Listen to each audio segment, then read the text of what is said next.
Na primeira leitura de hoje, São Paulo faz uma leitura alegórica do fato de que Abraão teve 2 filhos, um com a escrava Agar, Ismael, e outro com Sara, sua esposa, Isaque. E desse fato, então, São Paulo faz uma interpretação para sustentar a tese da carta aos Gálatas, lembrando que nós já temos ouvido essa carta na primeira leitura, e São Paulo fala justamente contra os judaizantes e defende a tese de que a lei foi dada como um pedagogo, mas a lei não pode salvar. A lei faz abundar o pecado. É pela graça de Jesus Cristo, pela fé nele, que nós somos salvos, que ele nos liberta. Então, São Paulo aqui diz que a nossa mãe é a igreja, a nossa mãe é a Jerusalém celeste. Portanto, irmãos, não somos filhos de uma escrava. Somos filhos da mulher livre. Agar vem do Monte Sinai, que é onde Deus deu ao seu povo a lei. É para a liberdade que Cristo nos libertou. Ficai, pois, firmes e não vos deixeis amarrar de novo ao jugo da escravidão.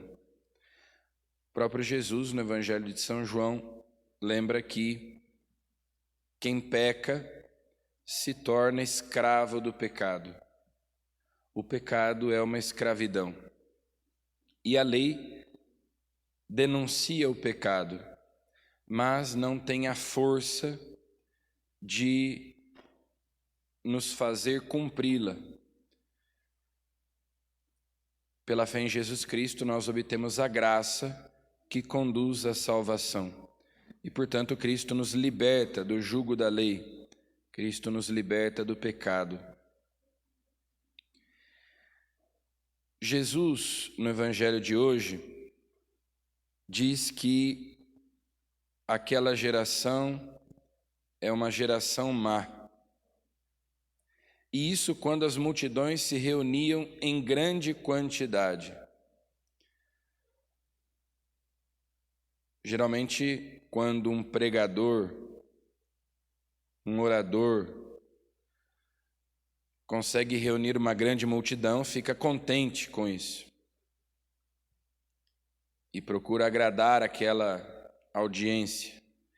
Jesus, ao contrário, quando vê uma grande multidão, se queixa. Se queixa porque ele sabe que, dentre tantas pessoas que vêm para escutá-lo, boa parte delas, na verdade, quer ver sinais, milagres, curas, exorcismos, mas, na verdade, Jesus quer que essas pessoas escutem a sua palavra e se convertam, acreditem nele. E por isso Jesus diz que aquela é uma geração má. Ela busca um sinal, mas nenhum sinal lhe será dado a não ser o sinal de Jonas. Jonas é aquele profeta que foi escolhido por Deus para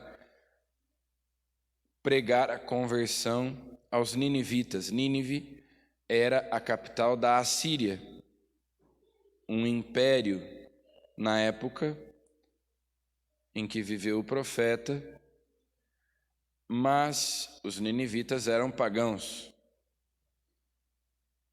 Jonas não queria pregar pregar a conversão aos ninivitas. Ele foge de Deus, acaba, como nós sabemos, fugindo pelo mar num barco a uma tempestade. Descobrem que Jonas está fugindo de Deus, então atiram ele do barco. Ele vai parar no ventre de um monstro marinho e depois é cuspido na praia. E ele prega e os ninivitas se convertem, fazem penitência pelos seus pecados e Deus desiste de destruir a cidade, desiste do castigo. Então Jesus diz: esse é o sinal. Vocês procuram milagres, feitos extraordinários, mas o sinal que vos é dado é o sinal do profeta Jonas.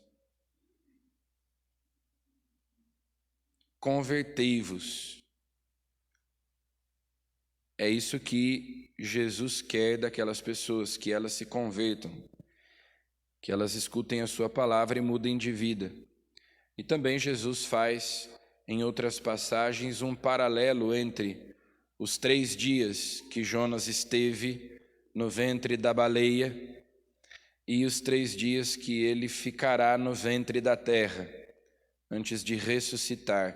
Então, o grande sinal é a sua paixão, morte e ressurreição. Esse é para nós o maior sinal, a maior prova do amor de Deus, que Cristo morreu por nós quando éramos pecadores. E Jesus então cita a rainha do sul, a rainha de Sabá, que veio para ouvir a sabedoria de Salomão, e Jesus é maior do que Salomão, e os ninivitas que ouviram a pregação de Jonas. E aqui está quem é maior do que Jonas. E Jesus diz: no dia do julgamento, a rainha do sul se levantará juntamente com os homens desta geração.